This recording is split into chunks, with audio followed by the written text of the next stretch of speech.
Hello, everyone. Thank you for joining. We'll be starting with the session in 15 minutes from now at the scheduled time. That is 10 a.m. CST and 8:30 p.m. IST.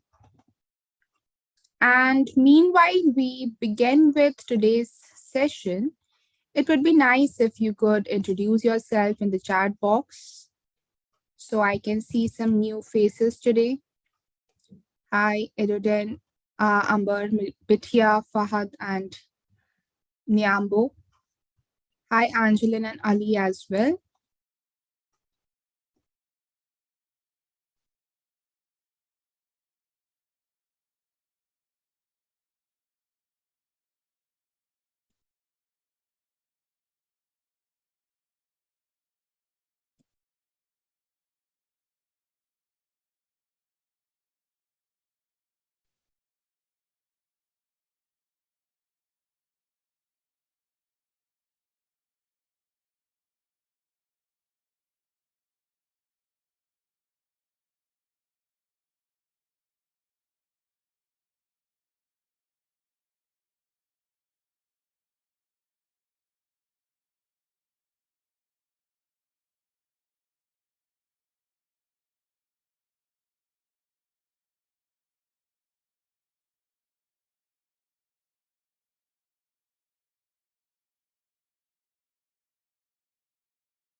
Hi, welcome those who have just joined.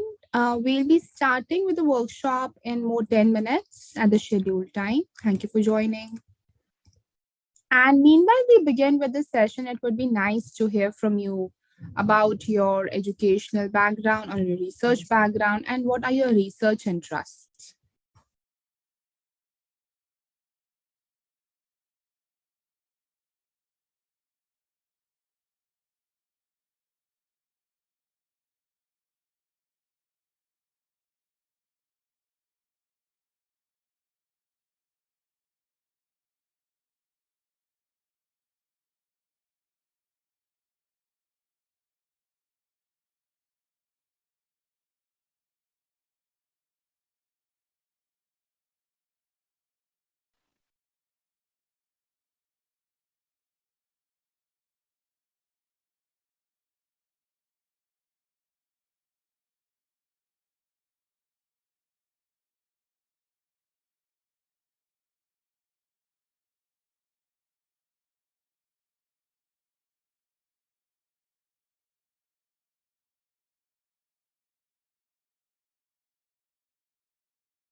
Hello, everyone. I would like to welcome those who have just joined. We'll be starting with the session in 5 minutes from now. Thank you for joining. And thank you for introducing yourself in the chat box, some of the participants who just joined. Also, meanwhile, we begin, for the ones who have just joined, can introduce themselves in the chat box, tell us about their educational or research background, and what are their research interests.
Hello, everyone. I think we are good to begin with today's session. So, a very warm good morning, good afternoon, or good evening in whichever part of the world you are.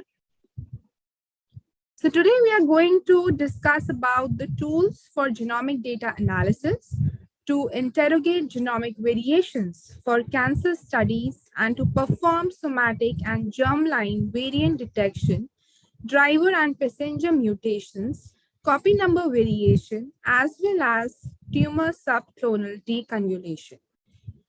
So before we begin with today's workshop, I would just take a few minutes to introduce ourselves. We are a US-based bioinformatics company who is working with multiple academic and commercial collaborators to develop easy-to-use analytical tools, and our mission is to make bioinformatics more accessible. And over the past several years, we have had the privilege of working with a number of organizations developing a training program for research-oriented students, faculty, and democratizing bioinformatics, making this discipline accessible to thousands of students and faculty around the world. The research-based training programs are a result of close collaboration between Pine Biotech and numerous academic institutions that have participated in content evaluation, curriculum review, and project design. Omics logic training has been completed by over 15,000 participants from 162 countries in over 300 workshops. And due to this fast growth, our team is working with local and regional coordinators that are helping refine the local program logistics and leverage our online training resources, adapting them to the needs of students and researchers around the world. So the training follows a project-based learning approach using research-grade tools to analyze data from top peer-reviewed journals.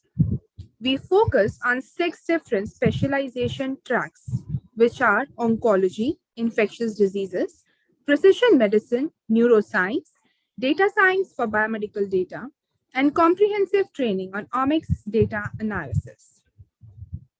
I'm honored to introduce the founders and the team members of the company. Dr. Alfred Tauber comes from a medical background with an expertise in oncology, immunology, and biochemistry of inflammation. And one of his major projects is the establishment of the Tauber Bioinformatics Research Center, which has been at the core of what we do. Dr. Leonid Brodsky is the director of Tauber Bioinformatics Research Center and is an expert in bioinformatics and biostatistics. Our platform is a result of hard work by some of the people mentioned here on the right. Julia Panoff is an expert bioinformatician. Avi Titovsky leads the development of the T-Bioinfo platform. Dr. Mohit Mazumdar is an experienced bioinformatician with multiple academic publications, and he's developing collaborations with universities as a mentor and project lead for omics logic training and research fellowship. Dr. Raghavendran is an accomplished computational biologist with an experience in large-scale analysis of multi-omics data and data science methods in precision oncology and protein DNA structural bioinformatics. And to introduce myself, I'm Sonalika Ray, and I'm the Omics Logic Community Manager. I'm responsible for daily interaction with thousands of our users that are a part of a community managed by Pine Biotech. So now let's gear up for today's workshop.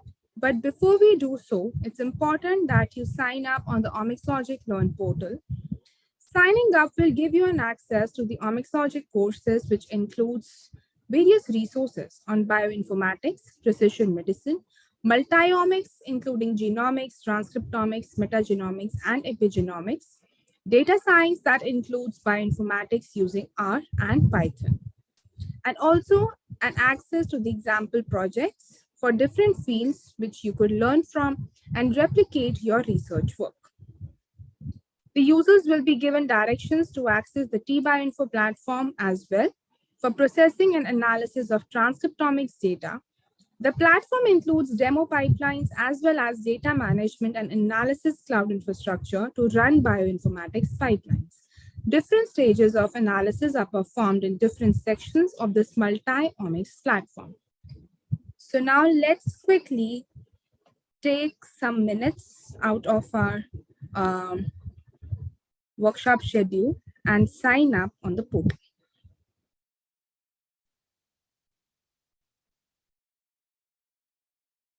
Be resharing my screen.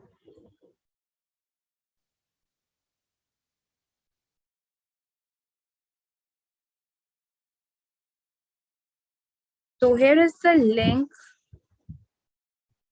to the portal in the chat box. If you have signed up, please let me know in the chat box by putting in a 1 or yes maybe.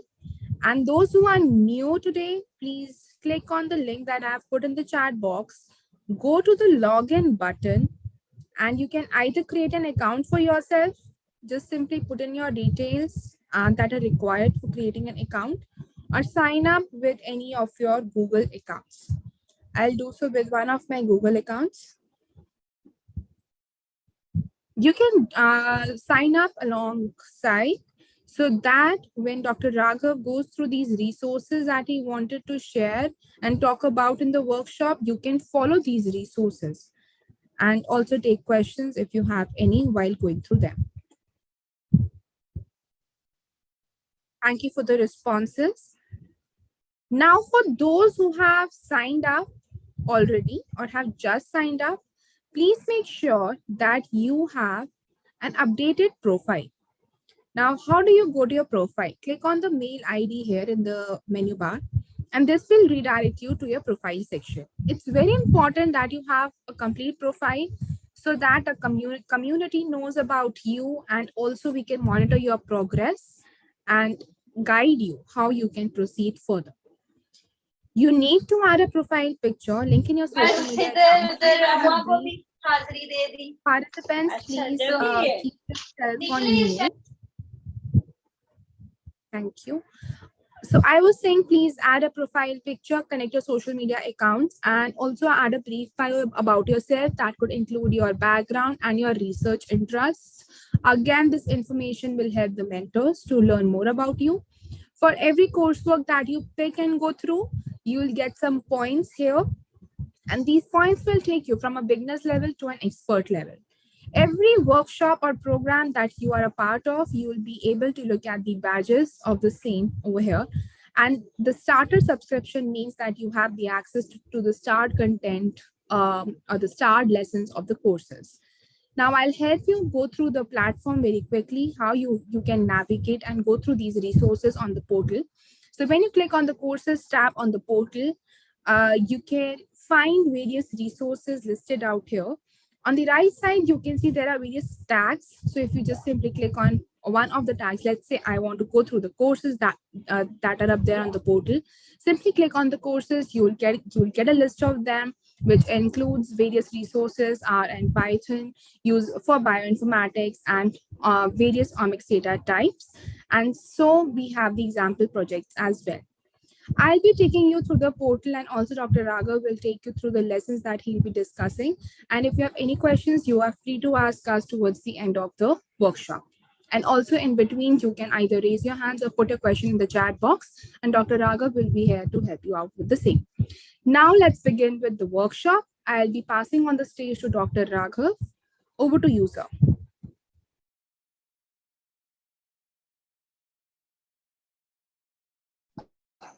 Thank you very, very much, Sonalika. Yeah, let me get my things in order.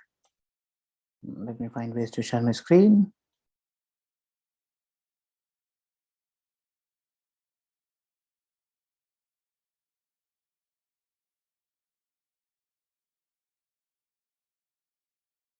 Okay.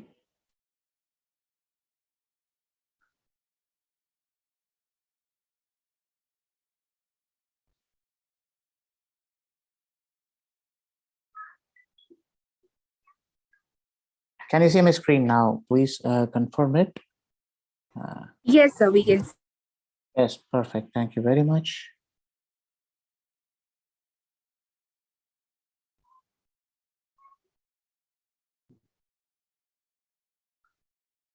Okay.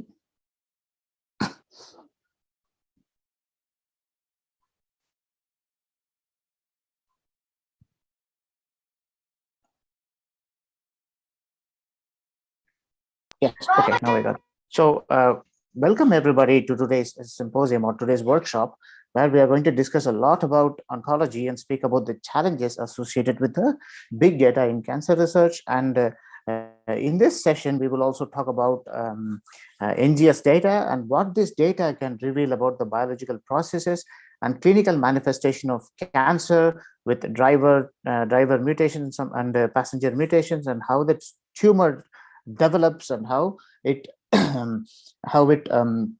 recruit cells from the tumor microenvironment, and what we can actually learn from analyzing the next-gen sequencing data and relating that to the phenotypical characteristics of the tumor and different phenotypical characteristics of the tumor, so that we can learn a lot more about cancer genomics and cancer in particular.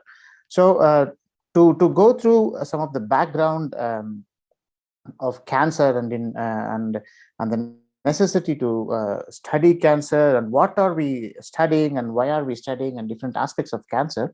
So we all know about it, the importance of studying cancer. It is one of the leading causes of mortality and morbidity worldwide, and this the cancer prevalence is greatest in the Western world, and the other world is also unfortunately catching up. And approximately it's like 40% of men and women around the world will be diagnosed with cancer at some point in their during some point in their lifetime.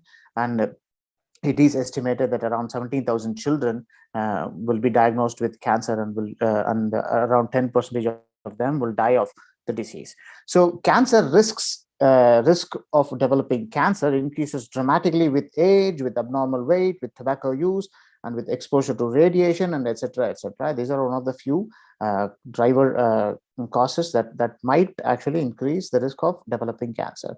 So bottom line is that cancer is a genetic disease which is caused by cancer causing genetic changes, and these changes can be inherited genetic mutations, or this that plays a major role in about 5 to 10% of all the cancer, or these changes can be acquired somatic mutations that are developed, or that are acquired as you grow of old age, or as more and more random mutations accumulate in those genes that are very sensitive to cause cancer. So as a result, we can study cells and their progression from normal healthy cells that function similar to any other cells, or cells in a tissue, to abnormal deregulated cell that form tumors, and then they metastasize to other parts of the body. So and understand their biology in particular. So this process takes time, and it gives us a window of understanding how a cancer develops from a very healthy cell to a very dangerous disease. So currently, opportunity and the necessity wise, there is an urgent need to identify new and novel signature genes or biomarkers for early detection and a better prognosis of cancer, to improve the quality of life of those who have the high risk of developing cancer. So we will start today by speaking about cancer biology at its basic cellular and tissue level. And by discussing that, we learn about the role of DNA changes and gene expression variation related to cancer risks and cancer progression and outcomes. So in order to conduct a research on cancer, one needs to know the absolute fundamentals of these cancer cells. So we couldn't start from even lower level than understanding the role of variations that is found in DNA. And today's session is related to and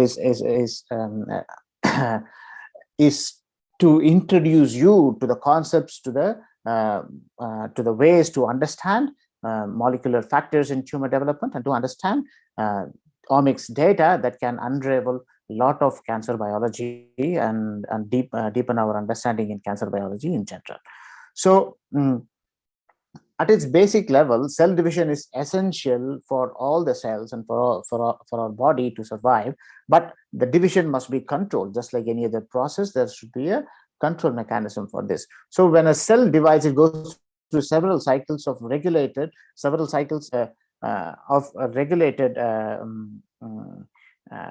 controls that employ special family of proteins that will control the progression of cell through the cell cycle by activating different enzymes or group of enzymes that are required for the process. So cancer cells are simply cells gone wrong. In other words, they no longer respond to the signals of those control group of enzymes, and hence cancer cells originate within the tissue. As they grow and divide, they diverge even further from normalcy, and over time these cells become increasingly resistant to the controls, and resistant to the control mechanisms that are successfully maintaining normal tissues. So in the end, as a result, these cancer cells proliferate or divide more rapidly than their progenitors, which are the normal cells, and become less dependent on signals from the other cells or signals from the surrounding environment. So as the cancer cell progresses to be a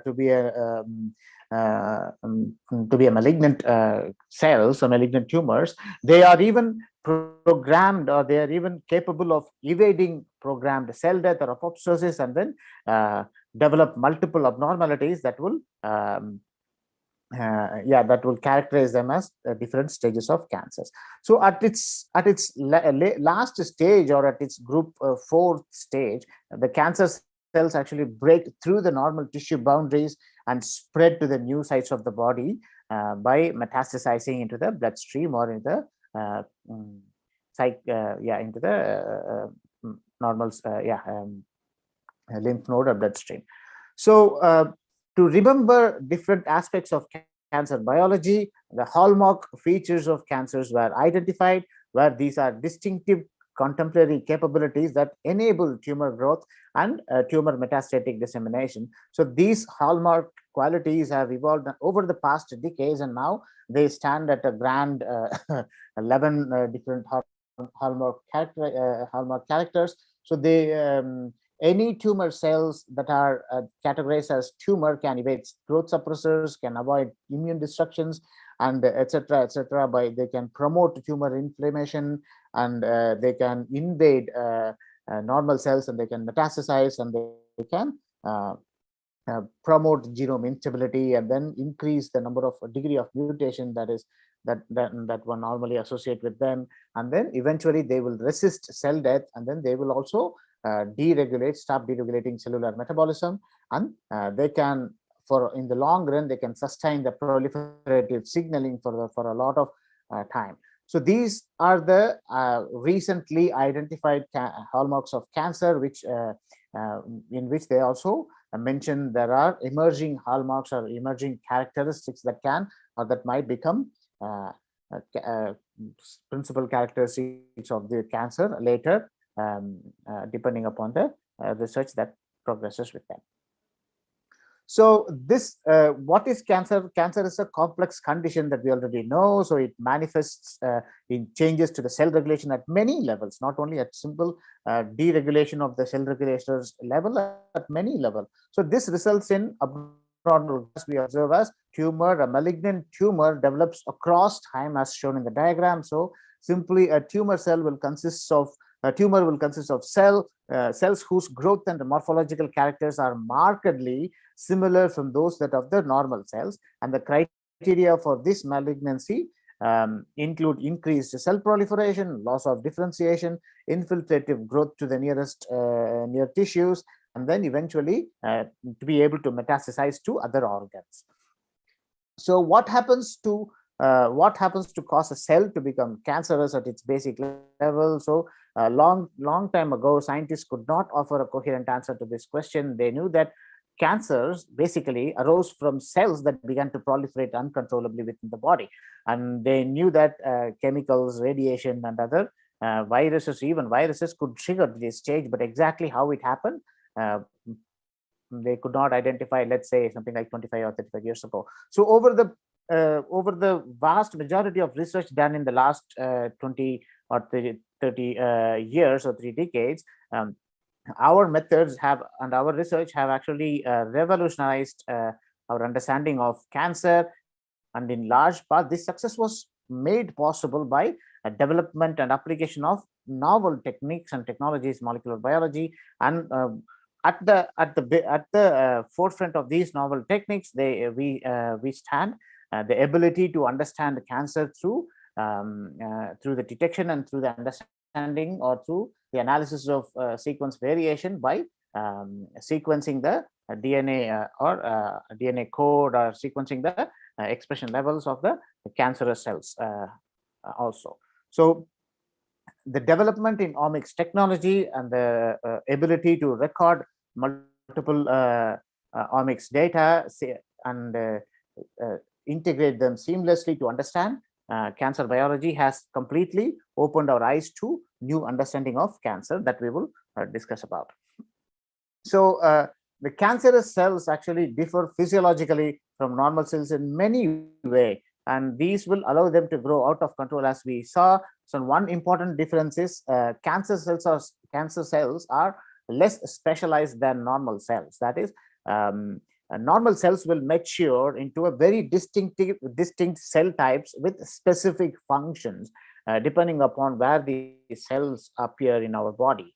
But cancerous cells do not. So over the time of its proliferation, unlike normal cells, cancer cells continue to divide without stopping, and they lose their specificity of being in that organ.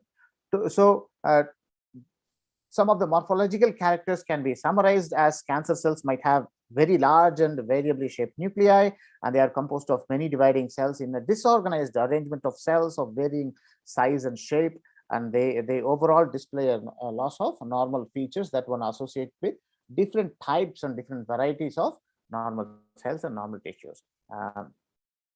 So in addition, one of the important aspects, or one of the important characteristics or hallmark characteristics of cancer cells to be enable them to survive is they are able to ignore the ignore the signals that normally tells the cells to stop dividing or to begin a process known as programmed cell death or apoptosis. So which apoptosis is absolutely necessary, and our body uses apoptosis to get rid of unneeded cells and cells that have grown really old. So cancer cells may be able to influence the normal cells, molecules, and other blood vessels that surround and feed a tumor in an area that is known as tumor microenvironment. For instance, cancer cells can induce nearby normal cells to form blood vessels that will supply the tumor cells with oxygen and nutrients and whatever they need to grow. And these blood vessels also remove waste products from the tumor. And eventually, over time, the samples or the cells, the normal tissue cells that are adjacent to the cancer cells will also catch the signal, will also get the signal and become proliferative in nature. So another hallmark feature is they are often able to evade the immune system. So immune system in our body are specialized cells. We know that they protect us from infection and other conditions. So one of the way that immune system will normally protect us is by removing damaged or abnormal cells from the body. But cancerous cells are somehow able to hide from the immune systems and evade their immune attack, and hence survive for a longer time, even though they are morphologically and completely dissimilar and completely different from the normal cells. So there are two stages or two different types of tumor cells. They are categorized depending upon how they respond to the immune cells or immune invasion. Some are described as hot tumors. Hot tumors are the ones, they are the cancer cells that show signs of inflammation, meaning the tumor has already been infiltrated by T cells, and the T cells are fighting to reduce or fighting to restore normalcy by getting rid of the cancerous cells, and hence we have large amount of inflammation in and around tumor microenvironment area. So these hot tumors are usually, they are the ones which will respond to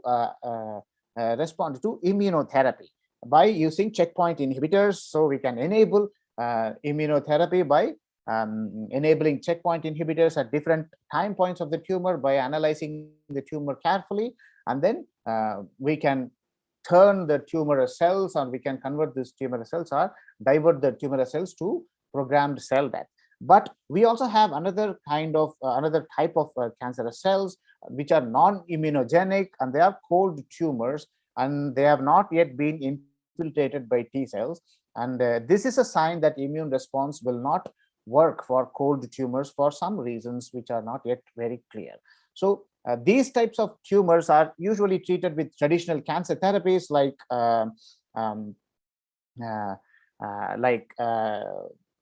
chemotherapy, radiation therapy, etc., etc. So most breast cancer, ovarian cancers, prostate cancer, pancreatic cancer, and glioblastomas are typical cold tumors. So that's why they are one of the top cancers to be cancers of interest, and people are really trying to understand their basis of how they develop this ability to hide themselves from immune related attacks. And we spoke about hot cancers and some of the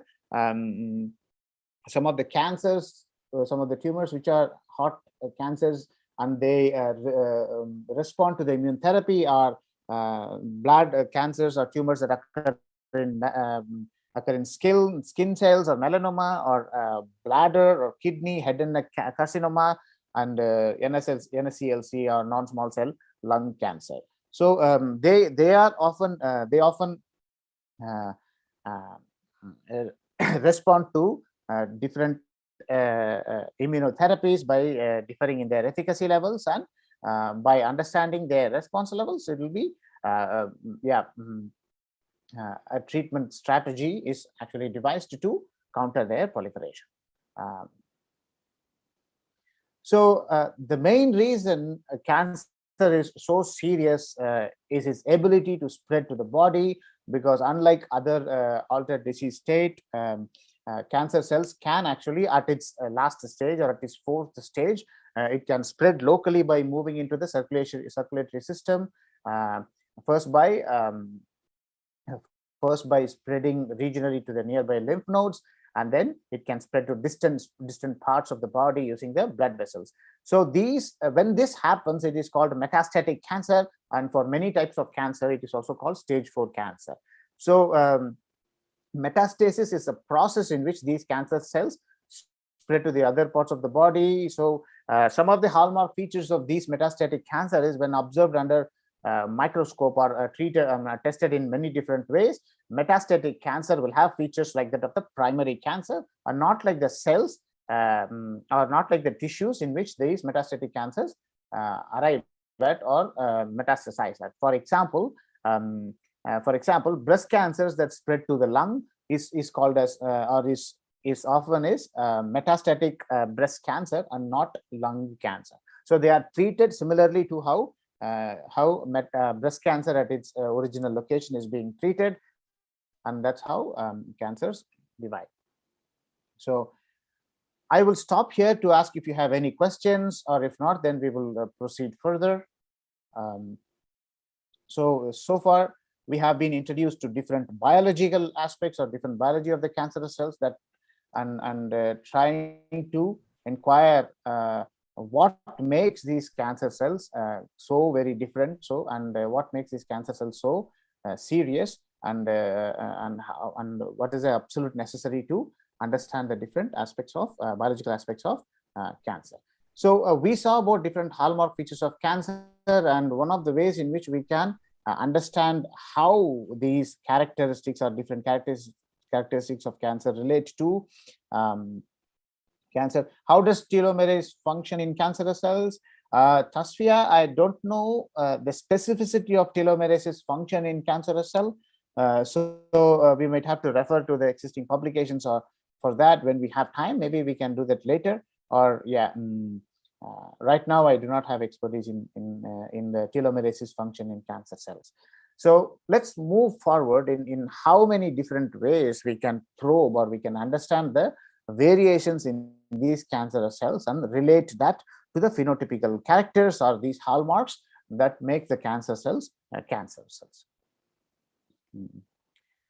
So we will now speak about basic translational and oncological research, in which we are going to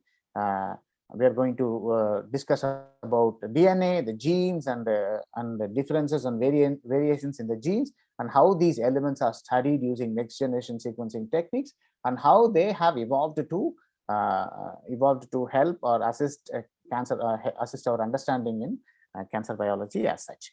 So the ability to understand different data that arises from I have another question here. Are there any specific changes in the cell cycle that are more predominant in mutations that elicit cancer cell formation?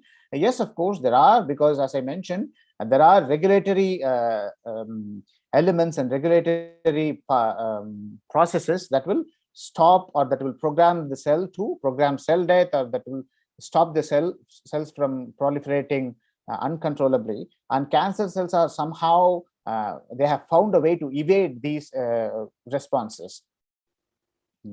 Yes, there are studies in how cancer cells metastasize, and you can refer to something that is recently, developing in the last 2 or 3 years, or even 5 years. It's called ctDNA, or circular transposing DNA, something like that. So where metastasizing cancer cells will actually eject, or will actually leave out, or will actually circular DNA will escape from the metastasized cancer cells, and this will often increase the tendency to metastasize in further different places.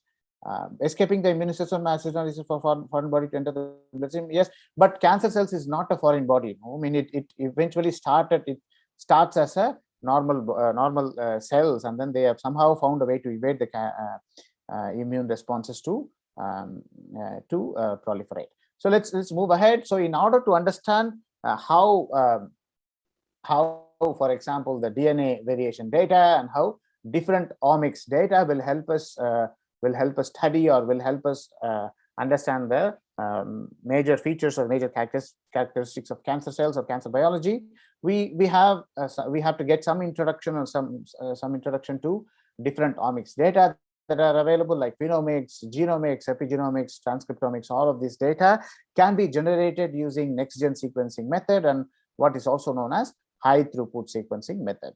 The data can show detailed, or these data can show detailed information basically about the genomic variants, about the patterns of gene and isoform expression, and about the patterns of different epigenetic modifications that we can relate to the phenotypical hallmarks or characteristics, in this case the tumor cells characteristics. So about the basics and translational research in oncology, we have different ways in which cancer is studied and basic research in cancer is performed. One of the ways is using a very viable and a very usable model systems like patient-derived cell lines, where the cancerous cells from the tissues from the patients are actually grown in petri dishes, and then they are studied for multiple parallel studies that will help them, or help us understand the different hallmarks of these tumor cells or tumor tissues. And in a more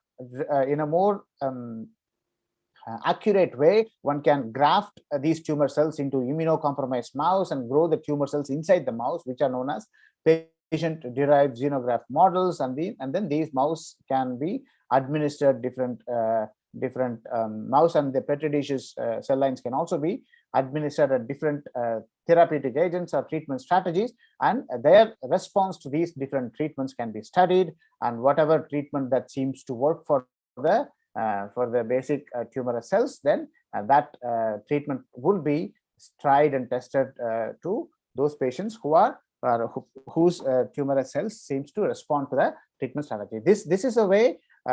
This method is called targeted cancer therapy, or personalized treatment, or precision oncology, which will help us basically to isolate or to stratify the treatment strategies and treatment options for different people who respond completely differently to cancerous treatments. So we know that we spoke about the availability of the omics data and the promise of the omics data in understanding cancer biology. So since the beginning, or since the first sequencing of human genome project in 2003, there has been a steady growth in the high throughput sequencing of multiple genomes, and that they also include cancer genomes and transcriptomes that has produced large amount of big data. So this brings itself a typical big data problem, where we have large amount of unstructured data and very few or very remarkably lower amount of structured data and analysis method that are capable of analyzing these big data that are being deposited, the deposit which is being growing exponentially. So different omics data, many of the such data types and different omics data types are generated at a very high speed and require complex computation data processing, and these different omics data types will obviously need different pipelines and different analysis methods to be set up to understand and to identify, um, understand their characteristics and relate the variations that one usually observes and usually tries to identifies with the omics data and relate that to the phenotypical character of the tumorous cells or cancer cells in this context. But this can usually be done for any sample in an altered state of their physiological condition. So the basic way in which this is being done is when the biological samples are subjected to a next generation sequencing method. The sequencing method actually collects all the DNA from the samples and shears it into million pieces, and these million pieces are then amplified using a process called bridge amplification method inside a flow cell.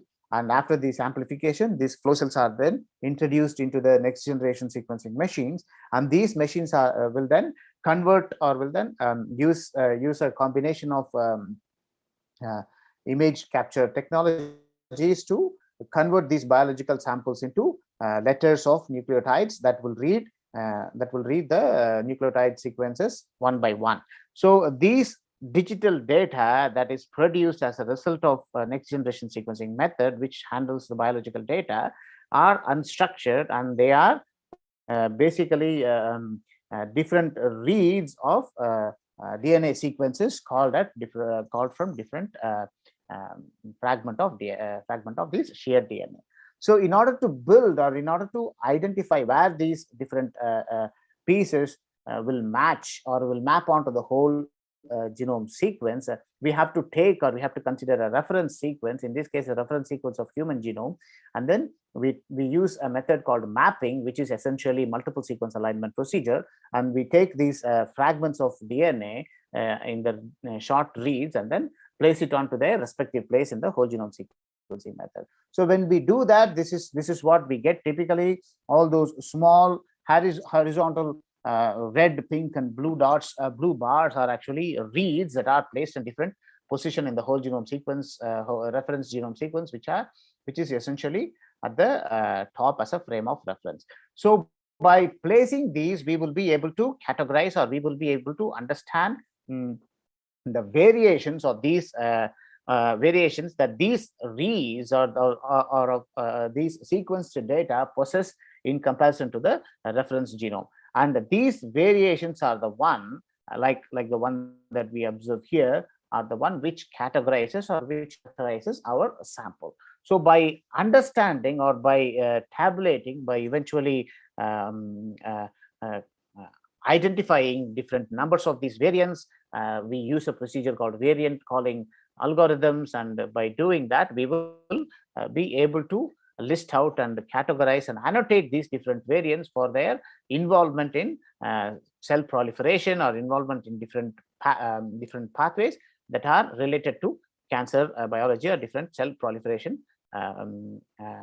pathways, or different immune evasion pathways. And basically we are trying to take these significantly observed variants, that those are the differences compared to the reference genome, and try to connect them to the different hallmarks characteristics of the cancerous cells or tumor cells that is under consideration, or that is under study. So the main axis, or the main subplots which are the result of this advanced genomics analysis, is the ability to handle single nucleotide variants, and to analyze the mutability data or mutation data, and to perform differential mutation analysis, and to detect copy number variation in different biological samples and biological data. So we will actually today perform some of the demo pipelines and other pipelines, and we will map, we will visualize, and we will detect significant changes in the DNA sequences by comparing it to the reference genome, and by also pairing it with the different physiological aspects of the phenotype of the samples. So at its basic, at its characteristics level of these mapping or of these sequencing characteristics, we have to go through some of the way in which these sequences can be characterized. And in one of the way in which these sequences can be characterized is using or by calculating depth and coverage of the sequences. So simply, sequencing depth is the total number of aligned reads from the sequencing machine, and they are usually in the units of number of reads that are aligned to the reference genome, and those, they become the sequencing depth. And sequencing coverage in next gen sequencing terminologies actually describes the relationships or relation between sequencing reads and the reference genome. For example, a whole genome or a whole exome or a locus in which we are interested in. For example, if I'm going to take all of the reference genome, then it's simply a number of the sequence bases or number of bases covered by these reads divided by the total number of bases that is present in one haploid reference genome.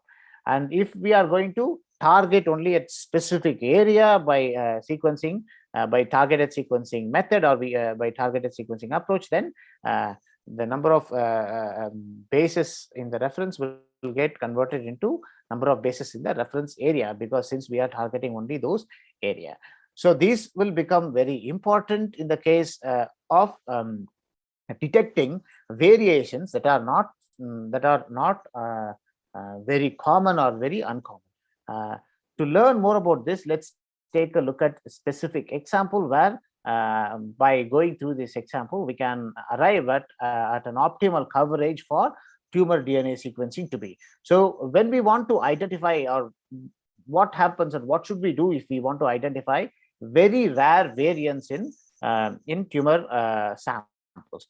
So we know that tumors can be very heterogeneous, which means that the cancer cells has its own, which means that different parts of the cancer cells in the same tumor will have its own characteristics, genomic features, and they are of high variability in nature, because different regions of these tumors will not have the same or similar genomic variations when they are compared with each other.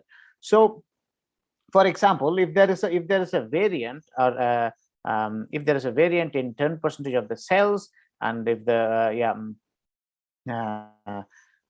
heterozygous variant are found, or the variants that are found in only one copy of the diploid genome is 10% of the cells, and the tumor is diploid, and then this variant will only be identifiable in 5% of the reads of our reads at its best. So in order to increase our ability to detect these lower amount of a lower percentage of variance, we should have to, or we will design experiments where we determine the number of reads that should carry a variant, or that should carry this significant variant, and consider it as valid statistical differences.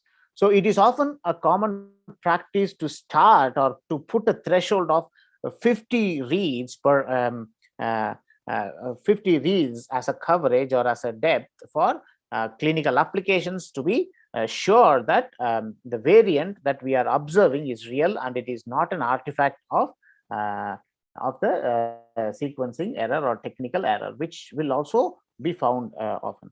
So considering this threshold, we would need something like 1000 reads in any particular position to identify a variant present at 5% level, because we want to identify, or we want to statistically make that 5% variant to be significant. If we have to do it, then we have to have 1000 reads for any particular position. So this is one of the reason this limitation, or this number of expectation of very high reads for to enable us to identify a significantly rarer variant is one of the reasons why targeted sequencing and or sequencing which are aimed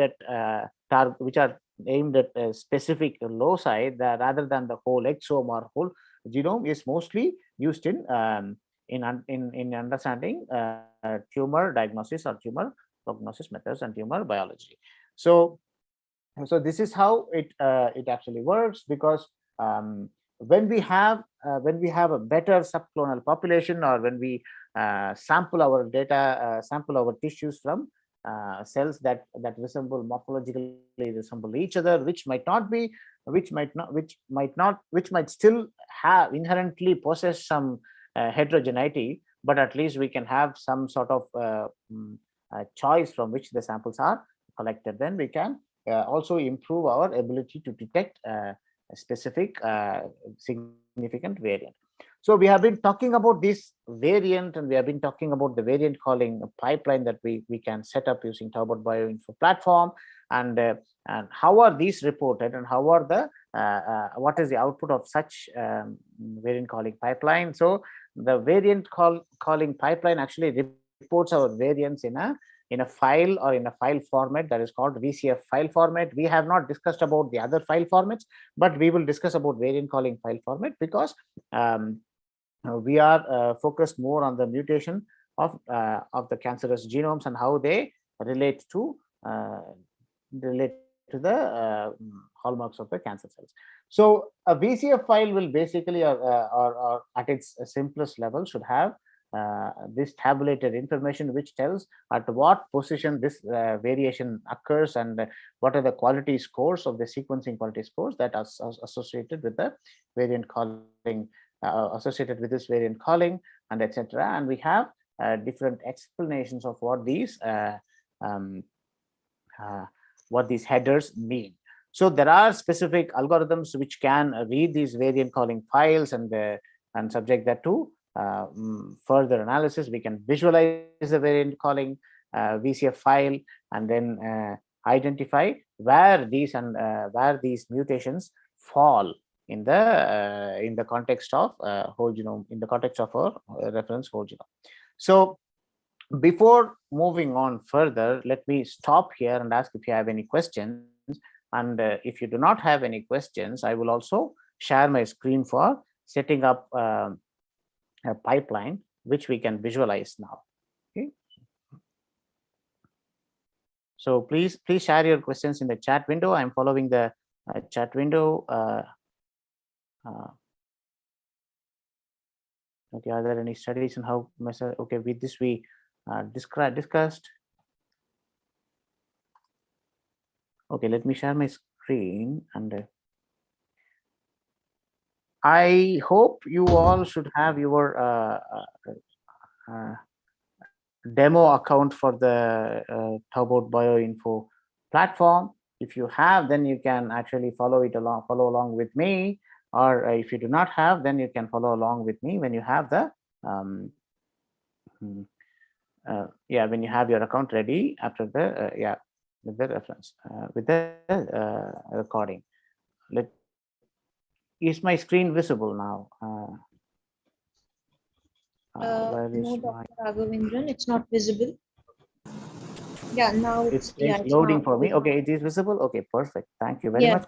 So in the server, there is a separate section for cancer biology, and this section will have a lot of associated algorithms than one usually performs using genomics data analysis. Today, I'm going to show you some of the demo pipelines that one can access from the genomics data analysis for cancer studies. But eventually, we are going to populate this, or we are going to include a lot more demo pipelines in cancer biology section also. So if you click and open this cancer biology section, we have a large range of analysis methods and analysis programs that are capable of accessing, that are capable of addressing the multiple different comparisons and multiple different procedures that can be performed on next-gen sequencing data of cancer cells in comparison with the normal cells, or in comparison with the adjacent normal cells. So for this purposes, for our purposes, let's go to where we can access the demo pipeline from, and under the genomics section is where we can access the demo pipeline. Under the mutation variant and parallel analysis of mutation variant data is where we can access the variant calling cell lines demo pipeline. So once we click this, this is what you will get from a demo pipeline. If you don't know what a typical demo pipeline is, we have uploaded the data and we have performed the analysis and presented the and we have given you access to these demo pipelines so that you can experience, you can have the experience of setting up an analysis pipeline for the data, for various different data. So for each type of analysis, we have a different demo pipeline associated, and they are found under those drop down boxes from each and every different section. So since we have uploaded the data, you don't have to go through the process of uploading heavy load of data, and we usually start the demo pipeline with the start. So the demo pipeline and also the pipeline in general are color coded in such a way that your next option will light up. So my only option now that lights up is start. So I start, and it tells you what this specific option does to your data by also giving you an option to going through, or an option to set different parameters whenever you have those parameters associated with that. So this will tell you what a typical pipeline is and what can we do with this variant calling pipeline. So I start, and suddenly after my starting, I have two different options that light up, and depending upon where I want to go, the pipeline will change its output as we are setting up two different route and two different pipelines.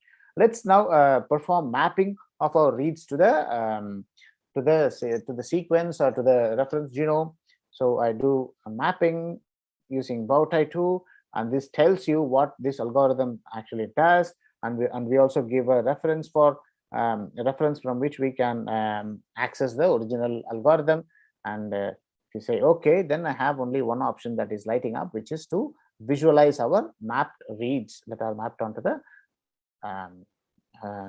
the whole genome reference sequence.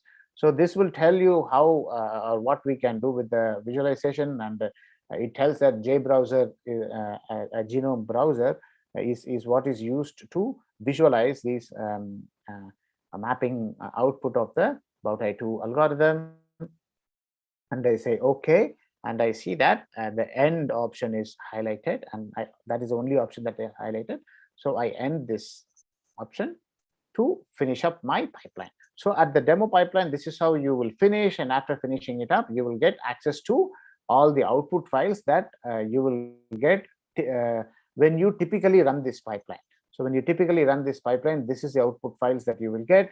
This will be very helpful for you to download these output files and perform some of the other analysis so that you can understand how to relate and how to analyze, identify, and visualize and annotate the different variants. But this is not a variant calling pipeline. This is a visualization pipeline, as seen here. We have done only mapping under mapping section, and then we have done only visualization and visualization section. And here in this specific area, we have a link to visualize our mapping. So I click this, the JBrowser tool opens up in another window. So I wait for this to load, and by loading, it actually loads the alignment file. And we will wait for this to load. So typically, how you would navigate a JBrowser output? It's like clicking different tracks. So each one of these are called a track. So now I see it's getting loaded. So this is a track that is reference sequence track, and that is enabled here. If I unclick this, that track will disappear, and if I click this, that track will appear, but this is now appearing here. I can also unclick this and then click these two later, but if I do that, it will take a long time to load. So what do we see here? So at its basic level, we see the reads that are aligned to different position in our genome, reference genome. Now we cannot see the reference genome because it says zoom in to see sequences. We can zoom in much further, and then let's see if we can enable. Okay, now I can see some colors.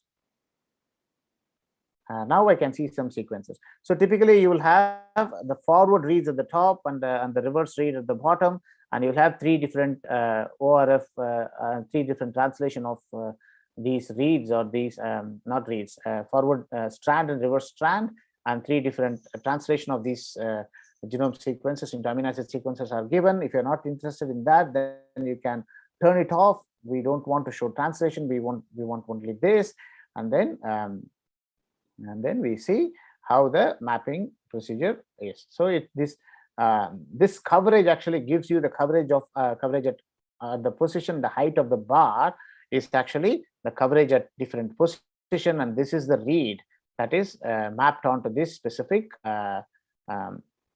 genome. Let's load up a couple of more reads. I think I should not select everything. Let's do that. Yeah. So I have the reference genome and then load up all the reads. First, I load the coverage, and then I load that specific read, and I load another coverage, and then I load that read.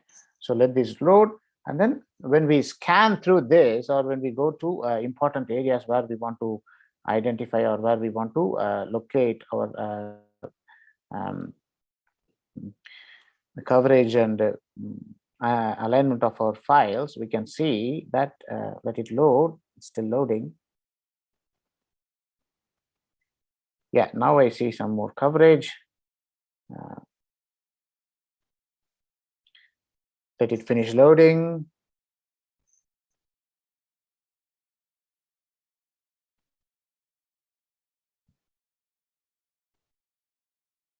Yeah, so here you see there are some different colors that are associated here. So those are the variants that are observed in our sequences with reference to the reference genome sequences. Once the coverage loads, we will see a marker here which tells that we have a statistically significant variant associated with our mapping onto the sequence here, with our read sequence here. So I'm waiting for that to load, and after it loads, then we can click that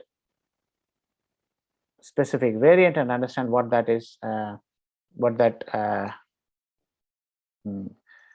variant is.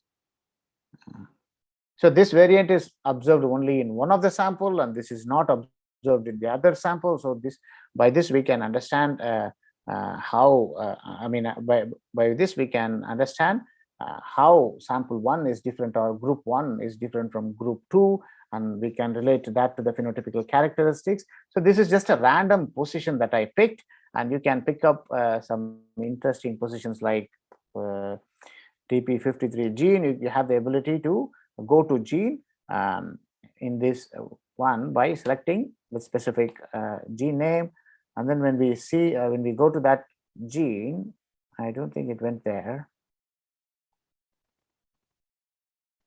Yeah, then we have a lot more coverage. You can see that it's covered a lot, because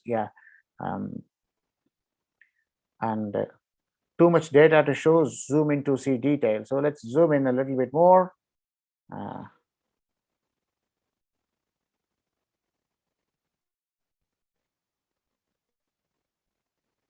So you have all those variants here. TP53 gene, and the genes annotation is given here because we have actually clicked on genome gene. So this is the gene annotation, genome genes annotation, which tells different isoforms of the TP53 gene. So now we are targeting only the TP53 genes. Here we can see the exons and introns. We will also look at those exons and introns later. I want to see if this SNP loads or not. Okay, we will let this load, and I will take some questions if you have. Yeah. Okay. Do you have any other questions? Any more questions, please? This is the time to ask until this one loads.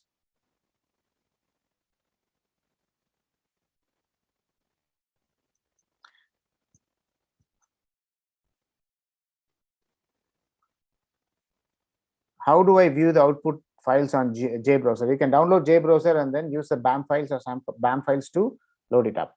A BAM file, alignment output file, that is the one that you have to load in JBrowser. but you don't have to load in the plugin that we have created for you, because this will naturally load the BAM files here. You can see that .bam files are the one that you load. You can also load up the variant calling file, which we are going to see in the next section. I hope if it loads a little bit quickly, then we will be able to see. But anyway, the main aim for this demonstration is you can visualize these reads, and let's see if we can zoom in to see variants.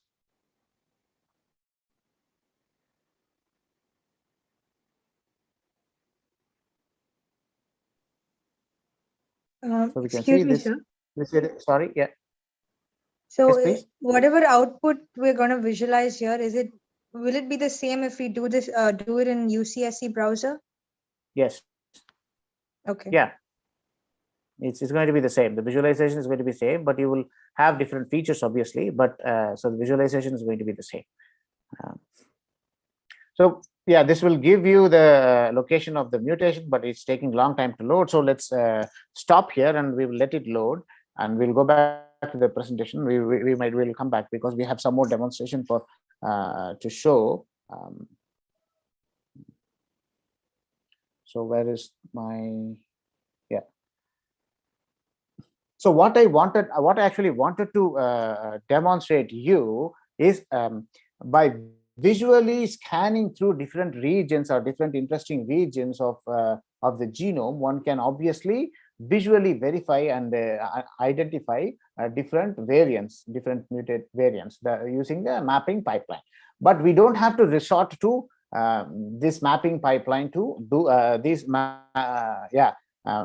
pipeline that maps the reads onto the genome to perform this manually. We can use variant calling pipeline and perform these analysis that will give you a list of mutations or list of variants that are identified in a VCF file. So those VCF file can also load up in the JBrowser or similar software, similar visualization software, and we can quickly relate to possible mutations, which we will do it in future. So before doing that, so this is the associated publication whose data that we will take. So the data that we just discussed is simply some cell lines data. The aim of that pipeline is to demonstrate you how to visualize BAM files using JBrowser. So that's what you see. You can visualize the BAM files using JBrowser. It's still not loaded. That's really crazy. Okay. So you will get a mark. I will show you when it finishes loading.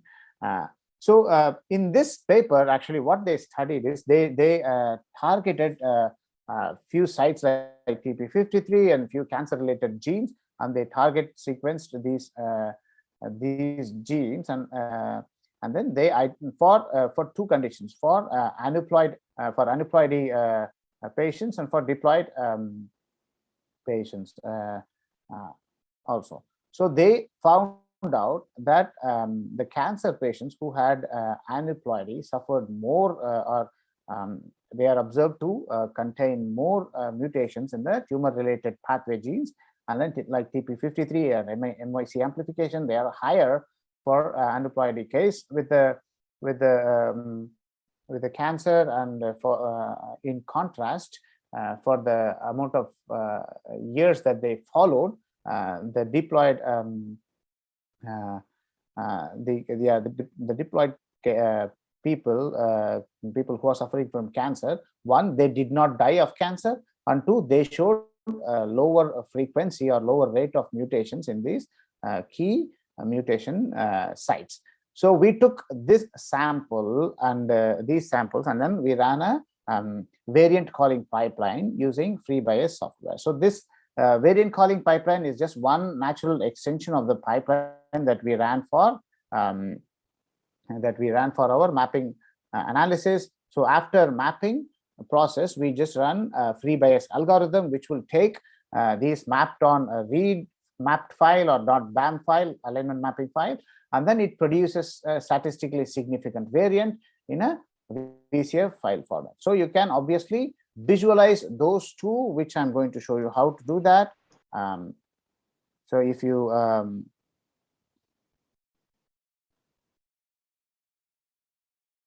where is this is not the case. Yeah. So in this typical pipeline, this pipeline is like a simple extension of yeah, I hope you can see my screen. A simple extension of mapping pipeline where we perform visualization, and then we use FreeBayes to call for the variance, and then we finish the pipeline. So this also gives you all access to the VCF file that it actually gives you, that it actually produces, and we can visualize this. Luckily, this visualization I have actually loaded and hope that that still stays.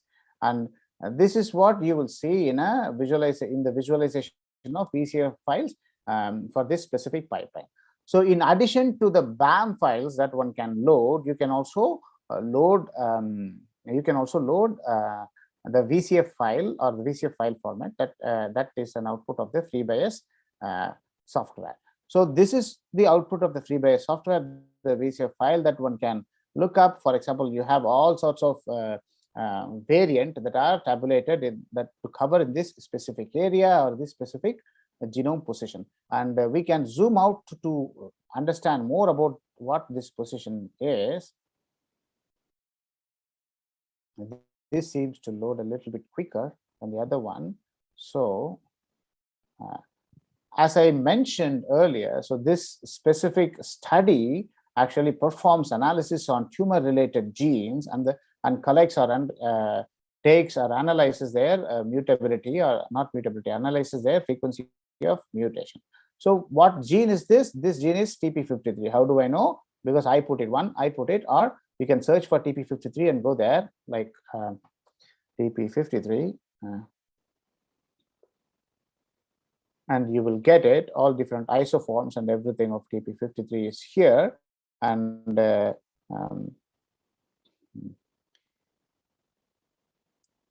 these are the mutations, or these are all the variants that one associate with that specific TP53. So you can click on one of these mutation, and you'll have their feature details detailed here, where you see what mutation is this. This is a SNV, or a single nucleotide variant that mutates adenine to thymine, at what position and at what length, etc., etc. All the other associated files, so we can see it. So yeah, I think show sample filters. Yeah.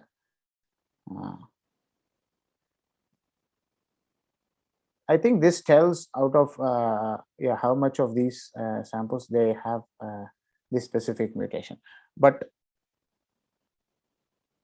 how much time will this session take? I'm hoping to finish by another 10 minutes. Let's see. So this is for the what sample? This is for the aneuploid samples. So one observes a lot of mutation as one sees in the aneuploid samples. I wanted to tell you that. And if you see the same for the diploid samples, or one can see the reduced amount of mutations in the diploid samples in this specific area, or many different areas. But one of the areas where you can see a major difference is this 767-200 or 767-100 in these areas, where you don't see a lot of mutation generally picking out. But if we go to the same location in this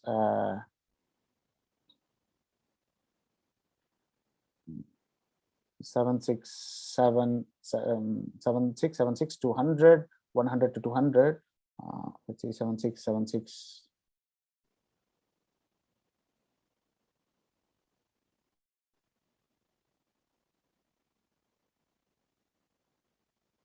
Yeah, these are the exons that I was talking about.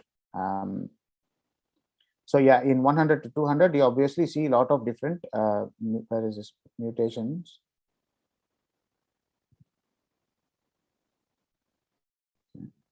Yeah, you see that there are significantly a larger number of mutations in these areas when you compare to diploid samples. So these are all one of the ways in which you can actually perform these variant calling pipeline analysis and then visualize that. And obviously you can load up these alignment tracks, and that will show up visualization that just like the one that we visualized earlier, like this.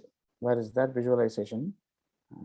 Like this visualization, and then they show which are of what samples and which ones of our samples will actually specifically contains these mutations or not, that one can identify. So by significantly by identifying specific mutations, and then one also has the ability, or one also has the tools to enable as annotation variants that are observed in databases like ClinVar or Cosmic, that can help us in annotating the variants that one usually sees, that one usually observes in our data. That one, yeah. So this is how you can perform a variant calling analysis and pipeline, and understand the difference in variant calling. So obviously you don't have to perform these two separately. If you follow more tutorials, and if you follow the genomics course in the in our Taobao in our Learn Omics portal, then you will have methods to perform differential mutation analysis, which will actually understand, or which will actually help you locate those mutations, or get a list of those mutations that are observed differentially in one set of samples with respect to the other set of samples. For example, in this case, with the aneuploidy versus diploid samples, or in this case, tumor samples versus adjacent normal samples. These are the contrasts that we can set up when you can find data for these analysis. So what are the filters should be set to make sure that the resultant variants are true variants? They are actually done. The filters are actually set by the algorithms, and they are going to display, or they're going to report only those variants which are called. And you can, if you want further filtering, you can use the quality scores that are associated with each and every call to narrow down your multiple different variants that are called by these algorithms. Most of these algorithms will actually call these variants quite liberally, or quite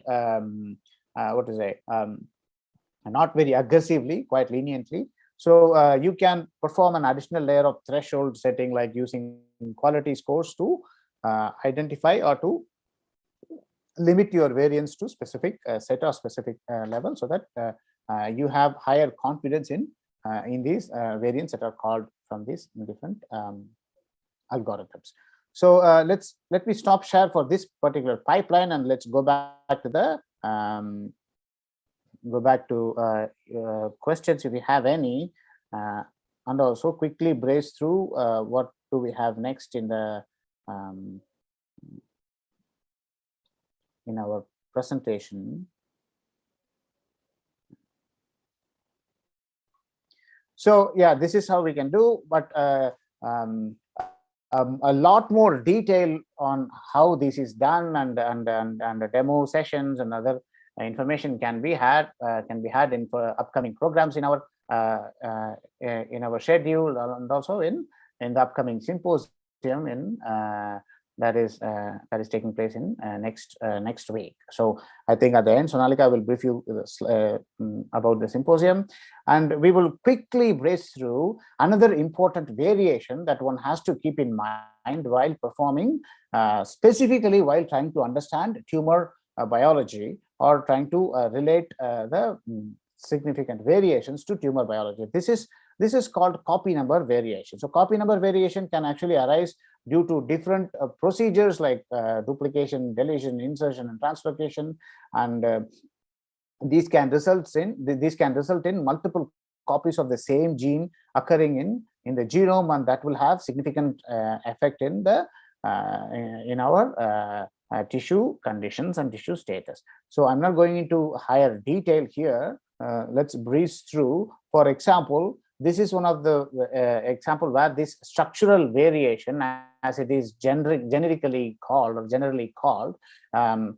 this is one of the example where the copy number variation will actually result in different phenotypes, and it is going to cause harmful genetic phenotypes when they completely differ from the normal samples, or when they completely differ from the samples in the normal condition.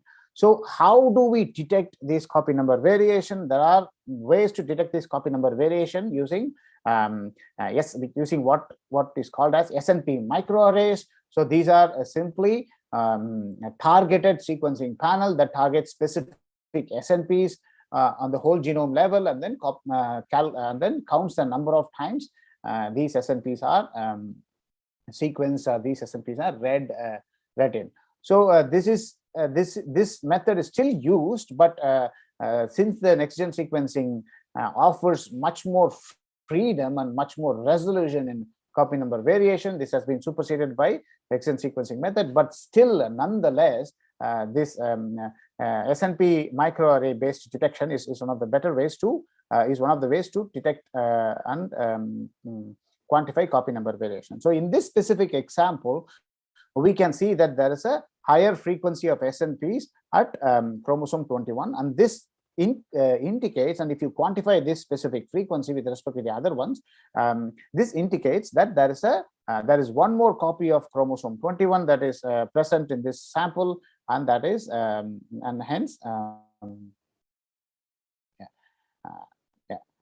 hence we can confirm that there is a trisomy and Down syndrome.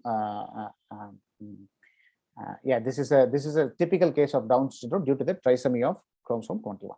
And using next-gen sequencing method, how one can detect copy number variation is by simply locating where these reads map onto. One can detect copy number variation, like this is homozygous deletion, this is hemizygous deletion, where it is deleted from only one allele, and this is copy number gain with respect to the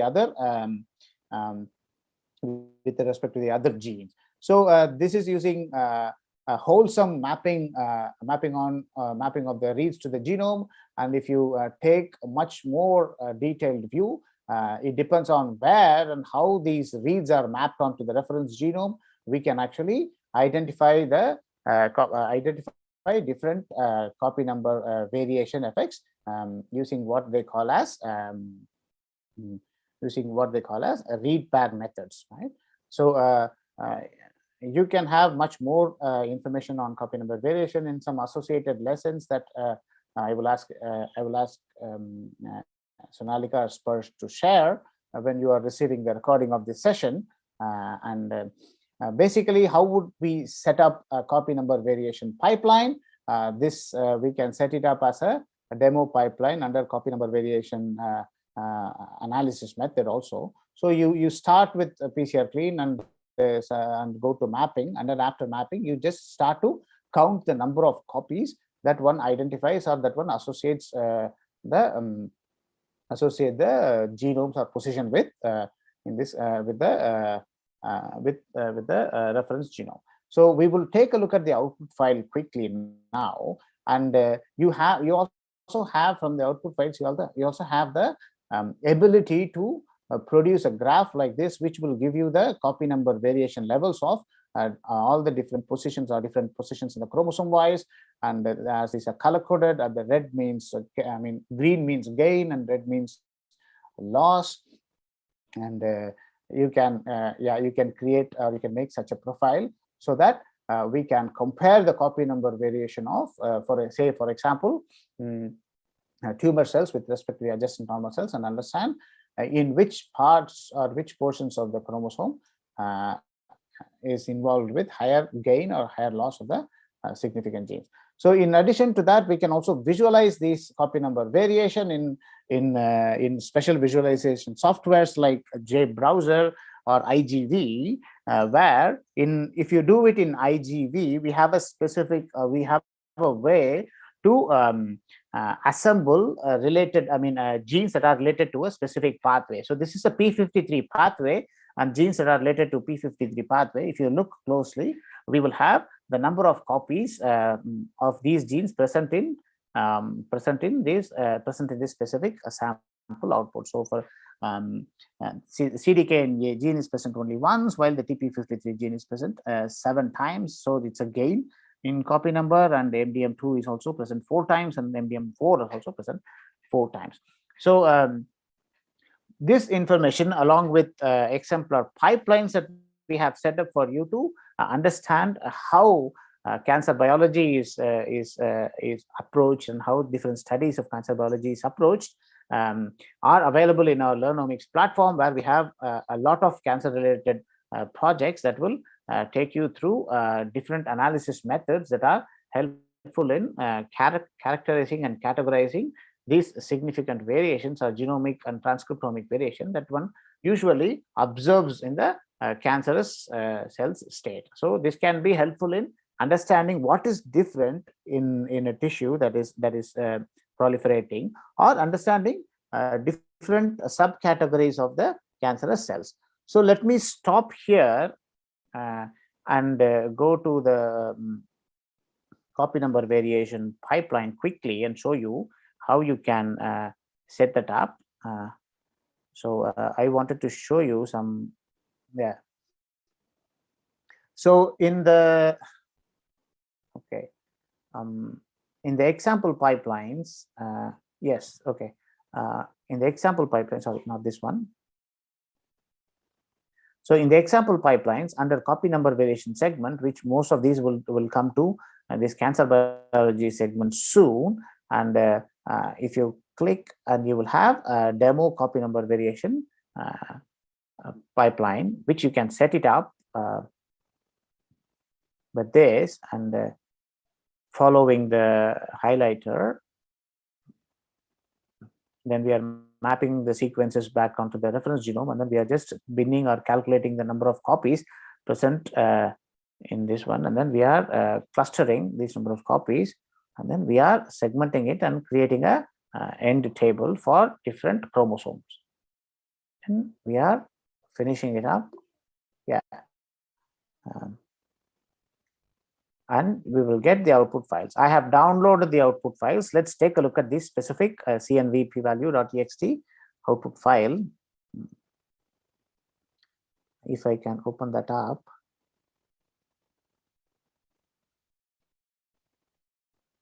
I think I might have to share everything for you to see that. Okay, let's check. Let's see that. Okay.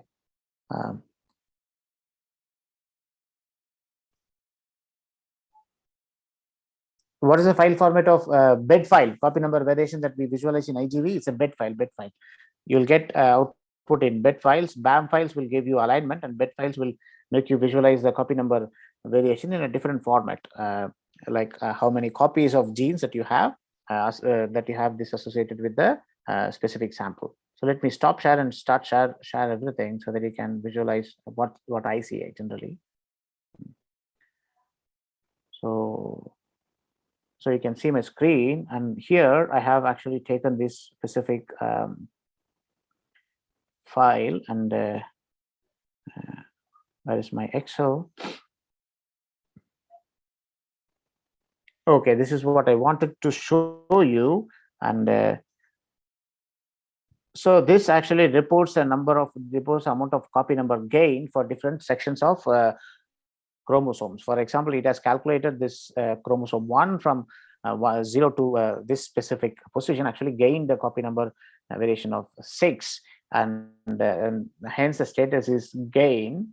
And this actually calculates the non-parametric difference between two types of samples that I have given, or that I have used for this analysis. One is tumor samples, the other one is adjacent normal samples. So the copy number variation tool will actually take the BAM file and create a bed file, the one that does the segmentation. That will actually generate a bed file. So it's in the pipeline, and that is going to generate you the bed file. But yeah, BAM files will give you the alignment mapping. From the alignment mapping, you can obviously calculate the copy number ones, but you don't have to do that much. But you can generate this from this file.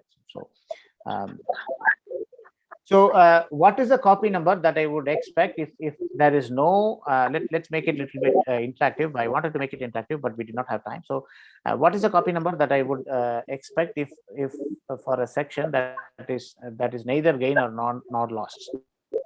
Does anybody know? Please answer your answer in the chat. Is it 4, 5, 6? If I can click the chat. it's 2, no? We will have 2 copies of all the genes, 2 copies of everything, because we are diploid organisms. So it's 2. So anything that is greater than 2 is a gain. Anything that is lesser than 2 is a loss. Let's see if we can find less than 2. It's yes, 1 is a loss. See that? This 1 is a loss and 3 is a gain. So yeah, so that is it. And this is a statistical significance when you compare the gain with respect to the normal sample. This does non-parametric statistical calculation, and Kolmogorov-Smirnov actually does the distribution analysis and calculates how the distribution of copy number variation or these numbers actually vary, how their distribution vary with respect to the 2 samples. So this is what I wanted to show you for today, and that will conclude today's session. And if you have any further questions, please please you can unmute yourself and ask.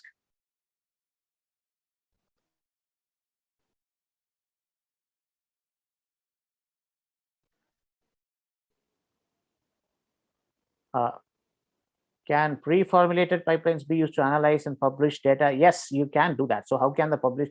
You can directly reference the pipeline in the using our link and using our reference citation. So we have published this this effort of developing this big data bioinfo platform has been published, and you can use that as a citation, or you can simply use the web server as a citation in your methodology. In your section, where often for bioinformatics analysis, you refer the link of publicly available link for references. So if I have 20 VCF file for the same disease, what analysis can you do? You can actually compile all these 20 VCF files into one math file, mutation annotation file, that is going to take all these 20 VCF files and tabulate it into one big math file. So these 20 VCF files for different samples, you can tabulate it as one math file, and that can be subjected to further analysis like any structured data analysis. You can perform, for example, if you have different set of samples, you can perform, yes, mutation annotation file. So when you download mutation information from, let's say, TCGA database, that consists of VCF files from different different samples, and MAF, protected MAF, is a file format that you will get as a result of compiling all these VCF file into one specific file. So could you suggest a way to visualize GTF or GFF file format? GFF and GTF can be visualized in the JBrowser itself. You remember these those? Okay, let me quickly share my screen. Not Excel. Where is my Chrome? So you see this one. You see my screen, and for example, this information comes from the GFF file. See that? So this information tells which one is exon and which one is intron, and this information comes from GFF file. Without this GFF file, this reference file will not show anything. It will just show me forward strand and reverse strand. I don't know where the exon starts and where the intron starts, and nothing. So this is information that you can take from the GFF file. So this is any genomic visualization software will visualize a GFF or GTF file. So that is easier. Yes. So I think that will conclude today's session, and I urge all of you to check. I urge all of you to check at the check at our symposium or workshop that we have scheduled for upcoming for the end of this month, and I will share the link here with you all.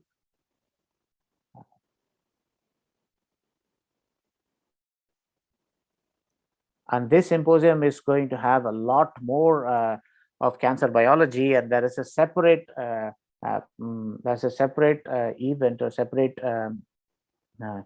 day dedicated for cancer biology, session dedicated for cancer biology, and experts from different parts of the world, from companies, from different institutes. They are going to talk about cutting edge research in cancer biology, and you will also see student researches that is done using the About Bioinfo platform, which will actually broaden your mind to all possible different analysis that can be performed using using the big data bioinformatics platform. So this is the way or an effort to make this bioinformatics analysis accessible to many people who are not comfortable in employing coding or even if you are comfortable in employing coding, this time spent in learning different coding aspects of different algorithms can be spent in devising or designing specific hypothesis or biological question, and then you can try it out those analysis methods in the platform, big data bioinfo platform, and then choose the one that that seems to align with your hypothesis, and then go into much detailed analysis using that. So we have thank you very much in that aspect. Today has been a little bit longer session and less interaction. Why for now, hopefully next time it will be more interactive. Thank you very much for everybody, and I wish you all good day wherever you are. Thank you. Thank you so much, Raghav sir, for such a wonderful session, and thank you so much everyone for joining the workshop. And if you have any questions, please feel free to reach out to us at support@find.bio. I'll be sharing the recording of this workshop with all of you, and you can go through the recording once again and follow the pipeline yourself, and then definitely get back to us with the questions. Thank you so much everyone for joining, and we're looking forward to meet you once again. Thank you.